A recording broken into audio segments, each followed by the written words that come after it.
Good morning, students. This is Nisar Hemant. Today we have two theories of IR. One is neorealism and other is neoliberalism.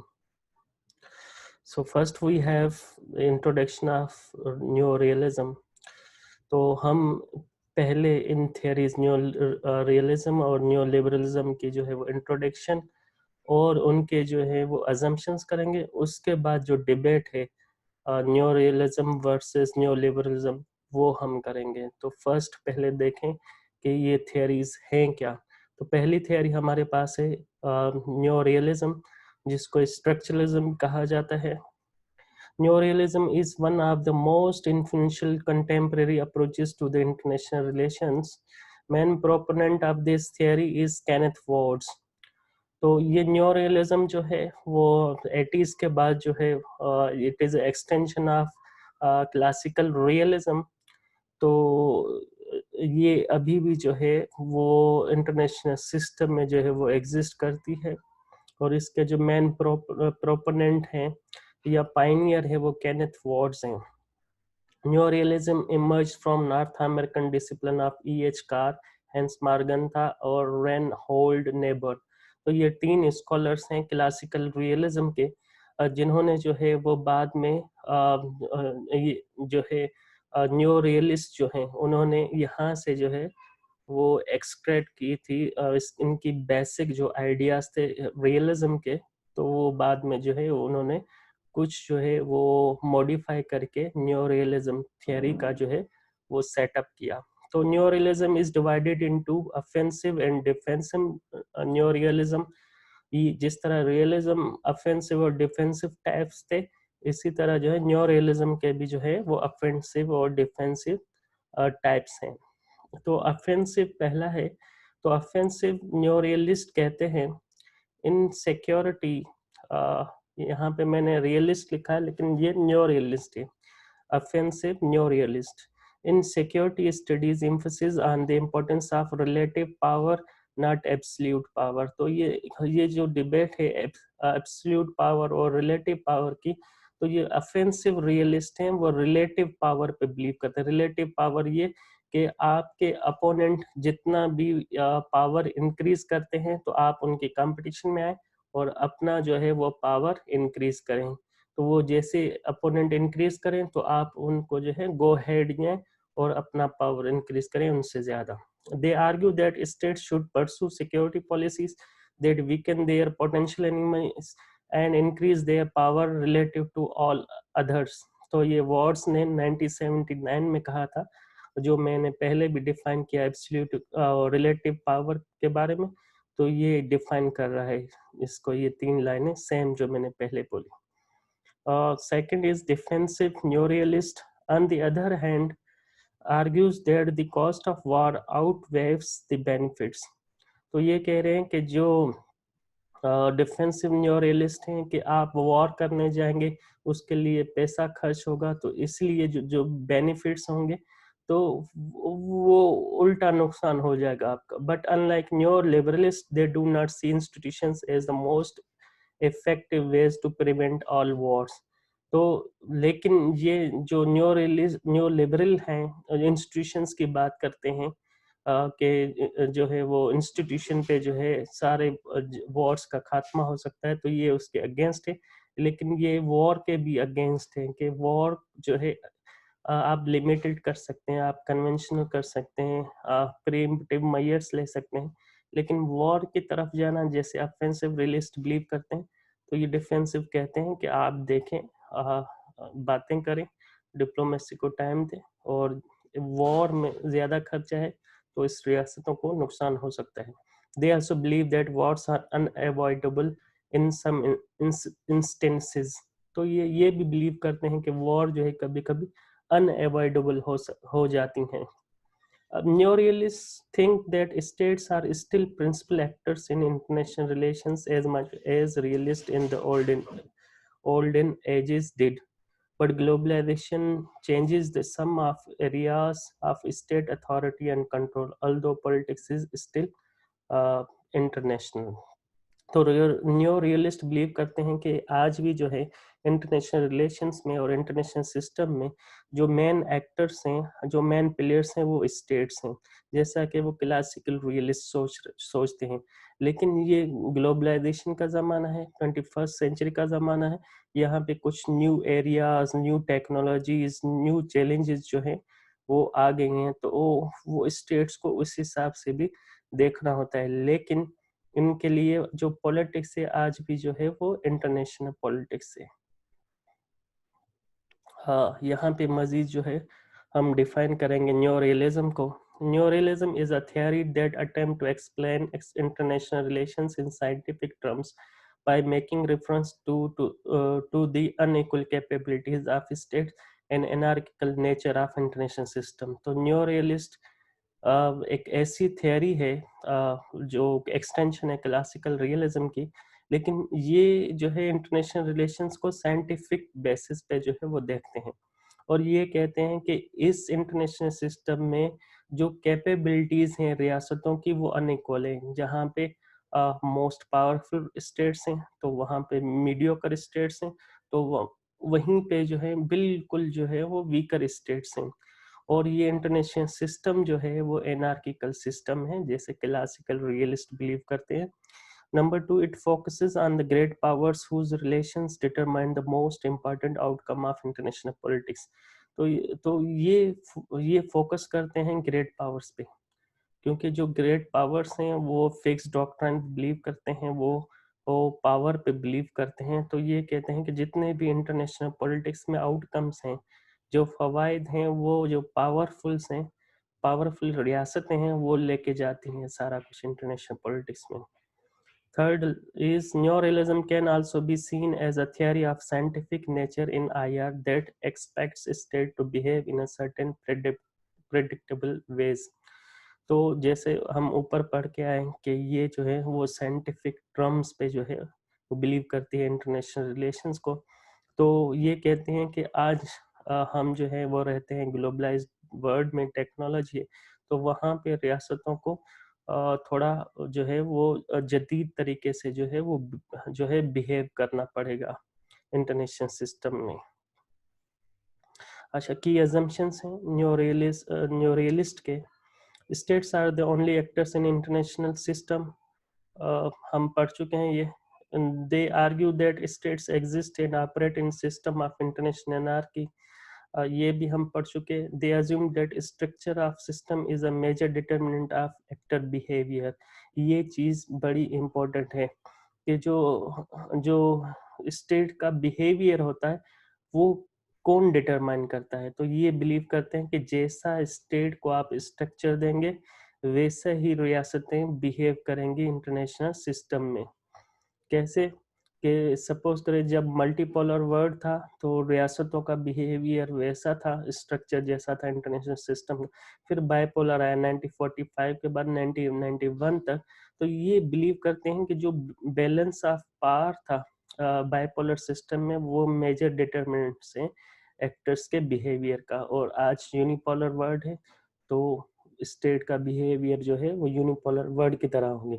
तो सवाल ये है कि जो actor हैं states हैं उनका बिहेवियर कौन डिटरमाइन करते हैं। तो न्यू रियलिस्ट जवाब देते हैं वो है इंटरनेशनल स्ट्रक्चर। और इंटरनेशनल स्ट्रक्चर में क्या है, वो एनार्की है, जो दूसरे पॉइंट में वो बता रहे हैं। Third point is states are self-interest oriented and anarchic and competitive system pushes them to favor self-help survival over the cooperative behavior। तो ये कह रहे हैं कि जो रियासतें होती हैं वो सेल्फ इंटरेस्ट ओरिएंटेड होती हैं, और जो सिस्टम है इंटरनेशनल वो कॉम्पिटिटिव है, एनार्किक है। यहाँ पे जो रियासतों का जो बिहेवियर होता है वो कोऑपरेटिव नहीं होता, लेकिन वो सेल्फ हेल्प और सर्वाइवल की तरफ जाते हैं, इसीलिए तो कोऑपरेशन जो है लिटिल बिट डिफिकल्ट है इनके लिए। Fifth point is states are rational actors selecting strategies to maximize benefit and minimize losses। तो ये कह रहे हैं स्टेट्स जो होते हैं वो लॉजिकल एक्टर्स होते हैं, रैशनल एक्टर्स होते हैं। वो अपने बेनिफिट और लॉसेस को जो है वो कैलकुलेट करते हैं। हमेशा रियासत यही चाहती है कि उसको ज़्यादा से ज़्यादा जो है वो बेनिफिट्स हों और कम से कम जो है वो लॉसेस हों। Number 6 is the most critical problem presented by एनआरकी is survival. तो जो एनआरकी ने रियासतों को जो है वो एक चीज दी है वो है सर्वाइवल। तो रियासत से सोचती हैं कि सबसे पहले सर्वाइवल हो, उसके बाद जो है वो दूसरी चीजें हों। Last point is state sees other states as a potential enemies. रियासतें जो हैं दूसरी रियासतों को अपना अहम दुश्मन समझती हैं and threats to their national security, और उनकी डोमेस्टिक सिक्योरिटी और नेशनल सिक्योरिटी को थ्रेट समझती हैं। This distrust and fear creates a security dilemma. और ये जो ना यकीनी वाली और डर वाली कैफियत है, ये सिक्योरिटी डायलेमा जो है वो क्रिएट करती हैं। And this serves as a motivation of policies of most states. और ये सिक्योरिटी डायलेमा जो है फेयर वाला और डिस्ट्रस्ट वाला, वो हमेशा जो रियासतों की पॉलिसीज होती हैं, फॉरेन पॉलिसी होती है, डोमेस्टिक पॉलिसी होती है, इंटरनेशनल पॉलिसी होती है, वो उसको जो है वो मोटिवेट करते रहते हैं। और हमने न्यो रियलिज्म पढ़ लिया, अब है न्यो लिबरलिज्म। तो ये जो है अगेंस्ट है, अपोनेंट है न्यो रियलिज्म के। तो basically न्यो realism is revival of liberalism. और जैसे न्यो रियलिस्ट था, एक्सटेंशन थी रियलिज्म की, तो न्यो लिबरलिज्म जो है वो रिवाइवल या एक्सटेंशन है लिबरलिज्म की। Neo liberalism is a response to neo realism. Neo liberalism जो है, पहले न्यो रियलिज्म आई तो उसके जो रेस्पॉन्स में जो आई वो न्यो लिबरलिज्म है। Not denying the anarchic nature of international system. ये भी बिलीव करते हैं कि इंटरनेशनल सिस्टम जो है एनार्किक है and states are the key actors in international relations. और स्टेट्स भी जो हैं वो की एक्टर्स हैं इंटरनेशनल रिलेशंस में, but still maintains that non-actors and intergovernmental organizations, NGOs, multinational corporations matter। तो ये बिलीव करते हैं, जो थिंकिंग है न्यो रियलिज्म की, कि इंटरनेशनल सिस्टम जो है एनार्किक है और स्टेट जो है मैन एक्टर्स हैं, ये भी उन दोनों चीज़ों पे बिलीव करते हैं न्यो लिबरलिज्म वाले। लेकिन वो थोड़ा एक्सटेंशन में जाते हैं कि जो नॉन स्टेट एक्टर्स हैं, एनजीओज हैं, मल्टीनेशनल कॉरपोरेशंस हैं, इंटर गवर्नमेंटल ऑर्गेनाइजेशंस हैं, रीजनल ऑर्गेनाइजेशन हैं, वो भी जो है वो प्लेयर हैं इन इंटरनेशनल सिस्टम, तो उनको हम राइट ऑफ नहीं कर सकते। तो न्यो रियलिज्म, जैसे न्यो रियलिज्म दी थी केनेथ वॉर्ड्स ने, तो न्यो लिबरलिज्म का जो मैन प्रोपोनेंट स्कॉलर है वो जोसेफ नहीं है। वो कहता है, he argues that state will cooperate irrespective of relative gains are thus concerned with absolute gains। तो जोसेफ नहीं कहता है कि स्टेट्स को चाहिए कि वो एब्सल्यूट गेन पे जो है वो ज्यादा कंसर्न हो, बल्कि रिलेटिव गेन्स पे। जो न्यूरलिस्ट कहते हैं कि रिलेटिव गेन्स की तरफ जो है रियासतें, ये कहते हैं कि रिलेटिव गेन्स को छोड़ो, एब्सल्यूट गेन्स पे जो है ध्यान दो। अपने रियासत को चाहिए कि सबसे पहले अपने ऊपर जो है वो ध्यान दे और खुद को जो है वो डेवलप करे, उसके बाद जो है वो दूसरी चीज़ें, रियासत खुद को जो है वो डेवलप करेगी, खुद से जो कंपटीशन करेगी, ऑटोमेटिकली वो डेवलप हो जाएगी। तो एब्सल्यूट गेन जो है रियासत के लिए वो फायदेमंद होगा। Neoliberals believe that state cooperation to achieve absolute gains, and the greatest obstacle to cooperation is cheating or non-compliance by the other states।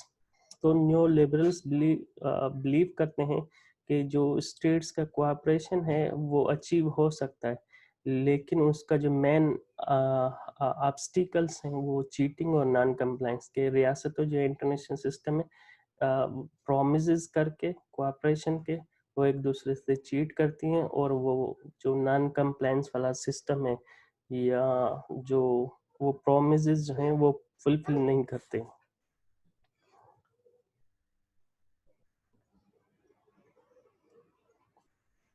अब कुछ जो है वो जैसे न्यो रियलिस्ट के टाइप्स थे, तो यहाँ पे न्यो लिबरलिज्म जो है उसके भी टाइप्स हैं 4। सबसे पहला है contemporary neoliberalism has been shaped by assumptions of commercial republican, sociological, institutional republican, commercial republican, sociological and institution republic, ये 4 टाइप्स हैं न्यू रियलिज्म। सबसे पहले है commercial liberalism, argues that free trade, private property rights, free market system will lead to richer, more innovative and more tolerant world। तो ये commercialism की बात करते हैं, फ्री ट्रेड के, प्राइवेट प्रॉपर्टी राइट्स के, फ्री मार्केट सिस्टम की। तो ये कह रहे हैं कि रियासतें जो है इससे जो है और ज़्यादा जो है वो रिचर हो सकती हैं, इनोवेटिव हो सकती हैं, और जो वर्ड है वो मोर टॉलरेंट हो सकता है। सेकंड है रिपब्लिकन लिबरलिज्म। ये कहते हैं कि the states, their democratic states are more inclined to respect the rights of their citizens, के जो डेमोक्रेटिक रियासतें होती हैं वो अपने शहरियों के, सिटीजन्स के वो जो हैं वो राइट्स जो हैं वो ज़्यादा जो है उनको रेस्पेक्ट करती हैं। Are less likely to go to less likely to go to war, यहाँ पे वॉर्स लिखा है लेकिन ये वॉर है, WAR, with their democratic neighbours. और जो डेमोक्रेटिक रियासतें होती हैं वो अवॉइड करती हैं वॉर से, और अपनी दूसरी जो डेमोक्रेटिक रियासतें हैं उनसे वॉर वाला जो ऑप्शन है वो कम यूज करती हैं। Third is sociological liberalism, talks about the importance of interdependence. जो जोसेफ नई का जो है वो कॉन्सेप्ट है कि ये जो इंटरनेशनल सिस्टम है वो एनार्किकल तो है, लेकिन यहाँ पे रियासतें जो है वो इंटरडिपेंडेंट है एक दूसरे पे, तो इसकी वजह से जो है वो कोऑपरेशन जो होना जो है वो मुमकिन है। फोर्थ इज लिबरल इंस्टीट्यूशनलिज्म और new liberal institutionalism, argues that the way towards the peace and prosperity is to have independent states pool their resources, even surrender some of their sovereignty to create integrated communities to promote economic growth or respond to a regional problem। तो यहाँ पे जो liberal institutionalism है ये कह रहे हैं कि आप इंस्टीट्यूशन बिल्डअप करें पीस एंड प्रॉस्पेरिटी के लिए। इसमें जो इंडिपेंडेंट स्टेट्स हैं वो थोड़े अपने रिसोर्सेज दें और थोड़ी अपनी सॉवरेनिटी जो है वो कंप्रोमाइज करें for the sake of global economic growth और जो to cater to face the regional problems. तो अगर आपको रीजन में प्रॉस्पेरिटी लानी है, पीस लानी है, और इंटरनेशनल पे पीस और प्रॉस्पेरिटी लानी है, तो रियासतों को इंस्टीट्यूशंस बनाने होंगे और थोड़ा जो है अपने रिसोर्सेज देने होंगे और थोड़ी सॉवरेनिटी पे जो है वो कंप्रोमाइज करना होगा। तो इसी से जो है वो बेटर वर्ल्ड और पीसफुल और प्रॉस्पर वर्ल्ड जो है वो बन सकता है। अब आए न्यू लिबरलिज्म के जो है वो कुछ अजम्पशंस हैं कि new liberalism argument is focused on the new realist underestimation of variety of cooperative behaviour possible within a decentralised system. वही पूरा पिछली वाली बात, तो ये इतनी इम्पोर्टेंट नहीं है, लेकिन अजम्पशंस जो है वो इम्पोर्टेंट है कि assumptions of new liberalism. Number one, states are the main actors in international politics. तो ये भी बिलीव करते हैं कि मेन एक्टर्स जो हैं वो स्टेट्स हैं। The international system is characterize by interdependence, और इंटरनेशनल सिस्टम जो है एनार्किकल तो है लेकिन वो इंटरडिपेंडेंट है, रियासतें एक दूसरे पे जो है वो इंटरडिपेंडेंट है, इसलिए कोऑपरेशन होना मुमकिन है, एक्सपेक्ट कर सकते हैं। States are mainly concern with economic gains. तो जब सिक्योरिटी और इकोनॉमिक गेन्स की बात आती है तो न्यो रियलिस्ट सिक्योरिटी की तरफ जाते हैं रियासत की, कि स्टेट्स के मेन गोल्स कौन से होने चाहिए, और न्यो लिबरलिस्ट जो है वो इकोनॉमिक्स को जो है वो प्रायोरिटी देती हैं कि पहले इकोनॉमिक पावरफुल हो जाए, फिर जो है ऑटोमेटिकली सर्वेल हो जाएगा रियासत का। Number fourth is states cooperate to create international institutions and with the goal of avoiding market failures and create trust। कि स्टेट्स को एक दूसरे से कोऑपरेट करना होगा और टू क्रिएट इंटरनेशनल इंस्टीट्यूशंस, और बैनुल-अक़वामी इदारे बनाने होंगे जिनका ये मकसद होगा कि जो मार्केट फेल्यूर्स हैं और जो डिस्ट्रस्ट इंटरनेशनल सिस्टम में उसको ट्रस्ट में जो है वो कन्वर्ट करके एक पीसफुल माहौल जो है क्रिएट किया जा सकता है। जैसे सपोज करें यहाँ पे एग्जाम्पल होगा IMF का। IMF का यही काम है कि जो डिफॉल्ट हो रही हैं कंट्रीज या बैंकरप्ट हो रही हैं तो उनको जो है वो कर्जे दे के, पैसे दे के दोबारा उनको जो है अपने पाँव पे खड़ा किया जा सके। Last point is international relations are peaceful, driven by self-interested and economic behavior.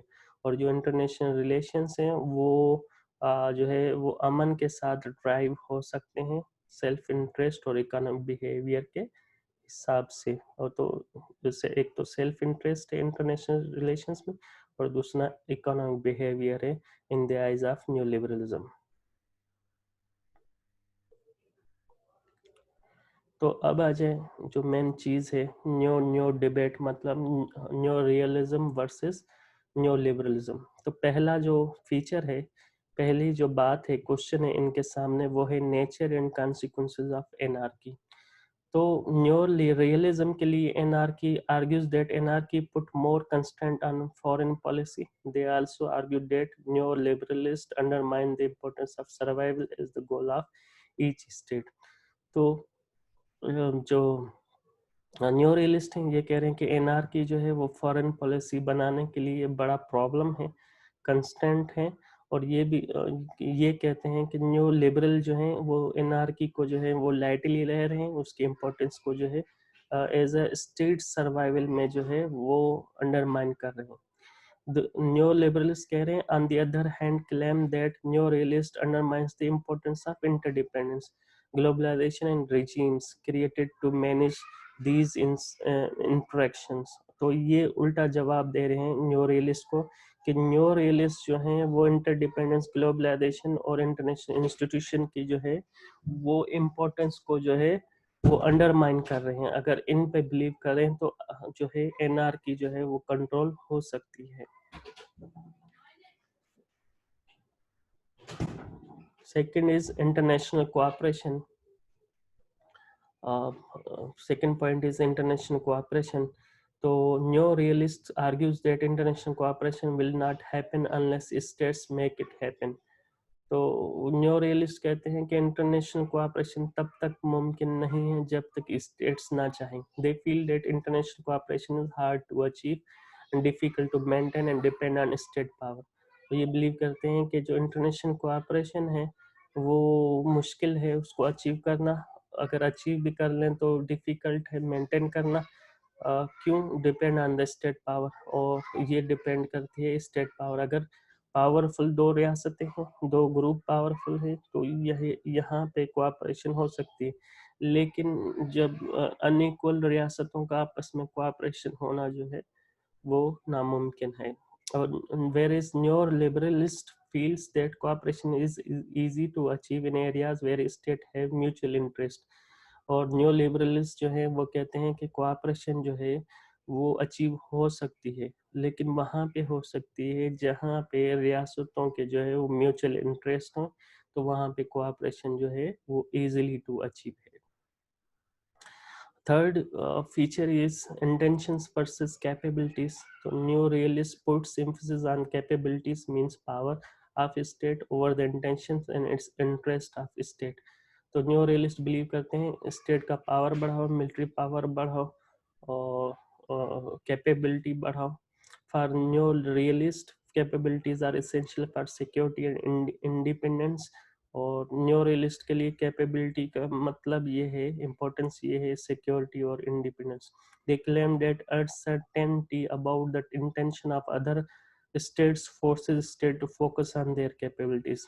कि जो इंटरनेशनल सिस्टम है वो एनार्किकल है, तो वहाँ पे अनसर्टेनिटी है रियासतों के दरमियान, तो आपकी दूसरी रियासत, अपोनेंट रियासत के इंटेंशंस के बारे में नहीं पता होता, तो इसीलिए रियासतों को अपनी कैपेबिलिटीज के ऊपर जो है वो फोकस्ड रहना होगा। However new liberalist emphasis intentions and preferences.